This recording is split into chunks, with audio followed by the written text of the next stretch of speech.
Hi students, good morning everybody. In today's video we are going to discuss about mass defect. So what is meant by mass defect? So let us discuss about mass defect and then move on to binding energy. So both are interrelated topics. So this is from the topic nucleus of class 12. In your physics, modern physics, you have mass defect and binding energy. So what is meant by mass defect? So here the name itself indicates there is some defects in the mass. So mass defects, there is some problem in the mass of the nuclei, that is mass of the atom or mass of the nucleus. So what is meant by mass defect? So there is some difference between the actual mass of a nucleus and the calculated mass of the nucleus. So the actual mass of the nucleus can be determined experimentally by using spectrophotometer. By using spectrophotometer, we can calculate or we can determine the mass of the atoms or mass of the nuclei, isn't it? And the theoretical value, how can you calculate the theoretical mass of an atom? The theoretical mass of an atom can be calculated by combining all the particles which are present in the atom. So atom, you know very well, atom consists of central part called nucleus. In that nucleus there are some protons and neutrons are there. So outside the nucleus there exist some electrons. So electrons are negatively charged particles and protons are positively charged particles and neutrons does not possess any charge. So all these particles are present in the fundamental particles present in the atom. So by combining the masses of all these protons, neutrons and electrons, we can get the theoretical mass of an atom. So the actual mass of an atom and theoretical mass of an atom, there is slight difference between these two. So the difference between the actual mass of an atom and theoretical mass of an atom is nothing but mass defect. So now let us discuss some examples. So suppose if you consider carbon atom. The carbon atom consists of how many protons and how many neutrons? How many protons? It consists of 6 protons and it also consists of 6 neutrons. So by combining these two we get the mass of the nucleus, that is 12. So since nucleus consists of only protons and neutrons, by combining these two we get 12. So if you consider nitrogen, so nitrogen consists of 7 protons and 7 neutrons. By combining these two we get mass of the nucleus of nitrogen. And next, if you consider oxygen, it consists of 8 protons and 8 neutrons, that is 16. So this, by combining these two, the masses of these protons and neutrons, we get the mass of the nucleus. So here these are the masses of the nucleus. So now let us consider a best example, that is carbon. So carbon atomic number is 6 and its mass number is 12. Atomic number is indicated by using Z and mass number is indicated by A. So here what is the number of electrons present in this carbon atom? So here it consists of 6 electrons. The number of electrons is equal to number of protons, that's why it consists of 6 protons. So this carbon nucleus consists of number of protons is equal to 6 and number of electrons is equal to 6.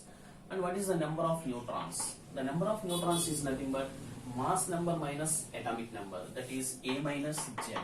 So here we get 12 minus 6, that is also 6. So this carbon atom consists of 6 protons, 6 electrons and 6 neutrons. Now this 12 is the atomic mass of carbon. This 12 is the atomic mass of the carbon and it is measured by using mass spectrometer. So this is the actual experimental value of the mass of the carbon atom, isn't it? So the actual mass of the atom can be calculated by using mass spectrophotometer. So by using that practical value we get the mass of the carbon atom is 12. So the mass of the individual masses of protons and electrons and neutrons, by combining the masses of these 3 particles we get the mass of the atom also. That is the theoretical approach. So let us approach through theoretical way. So what is the individual mass of proton and electrons? So what is the mass of neutron? So here mass of neutron. So the mass of neutron is nothing but 1.00866 atomic mass units. So here the mass is expressed in terms of atomic mass units, AMU, atomic mass units. So in case of SI units, it can be expressed in terms of kg also. So now, and what is the mass of proton here? So the mass of proton is nothing but 1.00727 atomic mass units, simply represented by U. And next one, what are the electrons? So what is the mass of each electron? 0.00055 atomic mass units. So these are the masses of neutrons, protons and electrons. So individual neutron mass, proton mass and electron mass. So how many neutrons and protons and electrons are there in carbon atom? So there are 6 neutrons. So multiplied by 6, 6 protons and again 6 electrons. So what is this value? We get 6.05196 atomic mass units. And in case of protons, we get 6.04362 atomic mass units, isn't it? And in case of electrons also, we get 0.0033 AMU, atomic mass units. So here, these are the masses of 6 neutrons, 6 protons and 6 electrons. So here, we have to consider the mass of the nucleus. So what is the mass of the nucleus? So nucleus consists of only neutrons and protons. So that's why the mass of the nucleus is nothing but, by adding these two, we get the mass of the nucleus. So by adding these two, we get 12.09558 atomic mass units. So this is the theoretical mass of the nucleus. This is the theoretical mass of the nucleus. What is the actual mass of an atom? Here it is 12. So what is the actual mass of the nucleus? Actual mass of the nucleus can be obtained by subtracting the mass of the electrons from the actual mass of the atom, isn't it? So here it is the actual mass of an atom. So here nucleus does not consist of electrons. So that's why we have to subtract the mass of these electrons from this actual mass of an atom. So what is the actual mass? Actual mass of nucleus is equal to 12 minus this much. 12 minus 0.0033. So upon subtracting, we get 11.9967 atomic mass units. So this is the actual mass of the nucleus, isn't it? And this is the theoretical mass of the nucleus. So this is theoretical mass. Theoretical mass of nucleus. Theoretical mass of nucleus is this much, and actual mass of nucleus is this much. So there is slight difference between these two. So the difference between these two is nothing but mass defect. So now let us consider the mass defect can be expressed like this, delta M. So the mass defect delta M is nothing but 12.09558 minus 11.9967. So upon subtracting, we get 0.09888 atomic mass units. So this is the mass defect. So this mass is defected. That means this mass is left over. So what happens to this mass? This mass is converted into what? So this is the question here. So what about this mass? So this mass is nothing but mass defect. So this mass defect is nothing but the difference between the actual mass of the nucleus and the theoretical mass of the nucleus, isn't it? So the difference is nothing but delta M. So and it can be expressed like this. So delta M, that is Z into mass of protons and again N into mass of neutrons. So this is the mass of the nucleus, isn't it? Minus actual mass of the nucleus. So mass of the nucleus minus actual mass of the nucleus. This is theoretical mass, this is actual mass. So by subtracting these two, we get delta M. So this is an expression for mass defect. So delta M equal to Z into mass of protons plus N into mass of neutrons. So here N indicates number of neutrons and Z indicates number of protons. Okay, so this is about mass defect. So this mass defect is interrelated with binding energy. So some defect is there regarding the mass. So this mass, what happens to this mass, we don't know. So that mass is converted into some energy. So you know very well, according to Einstein's mass energy equivalence relation. So what is Einstein's mass energy equivalence relation? E is equal to mc square. That means energy can be converted into mass and mass can be converted into energy. So in this way, this mass can be converted into energy. So that energy is used to as binding energy. That energy is nothing but binding energy. Here, you know very well, The central part consists of protons. Protons are positively charged particles. The positively charged particles itself does not exist as a unity because like poles repel each other. So some protons, so many 6 protons are there. All these 6 protons are come closer together, then there arises some repulsion.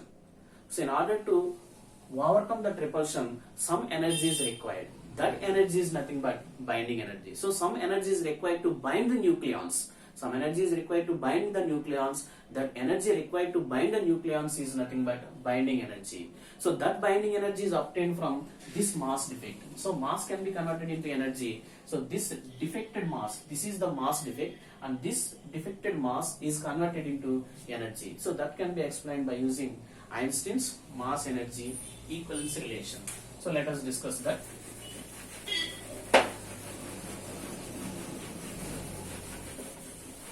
So here E equal to mc square. Just wait. So according to Einstein, energy can be converted into mass and mass can be converted into energy. So that is E is equal to mc square. So here in case of mass, we can write defected mass, that is delta m, mass defect into c square. So here delta m means z into mass of protons plus n into mass of neutrons minus actual mass upon c square. So this is the energy, binding energy. So now we can write it like this without loss of generality. We can write like this: z into mass of protons plus n into mass of neutrons plus mass of electrons. We have to add mass of electrons also, that is z into mass of electrons. So without loss of generality, we are subtracting z into mass of electrons, isn't it? Minus m upon c square. So without loss of generality, we are adding mass of electrons and subtracting mass of electrons, isn't it? So now E is equal to, we can write like this: mass of protons and mass of electrons. We can take common z into mass of protons plus mass of electrons, mass of protons and mass of electrons, plus n into mass of neutrons minus z into mass of electrons minus m into c square. Okay, so here this is mass of protons and mass of electrons. This is nothing but mass of hydrogen atom. We can write it like mass of hydrogen atom. That is equal to z into mass of hydrogen atom plus mass of neutrons. Again, by taking common minus, we get m plus z into mass of electron into c square. So this is the expression for binding energy. So here it is the expression for binding energy. So binding energy is equal to mass of hydrogen, z into mass of hydrogen atom plus n into mass of neutrons minus, here it is any mass of atom, upon c square, isn't it? Here it is the mass of an atom. Here it is the actual mass, mass of nucleus. This is m means mass of nucleus, actual mass of nucleus, and mass of electrons. So by combining these two, we get mass of an atom. So this is the mass of an atom. So here this E indicates binding energy. So this is an expression for binding energy. So binding energy means the energy which requires to hold the nucleus. So since the nucleus consists of all protons which are positively charged, those positively charged particles will experience some repulsion. So in order to overcome that repulsion, some energy is required. That energy is nothing but binding energy. So to hold the nucleus, some energy is required. That is called binding energy. That binding energy is obtained from the mass defect. Since mass can be converted into energy and energy can be converted into mass. So this is about binding energy. Thank you. I hope you like this video.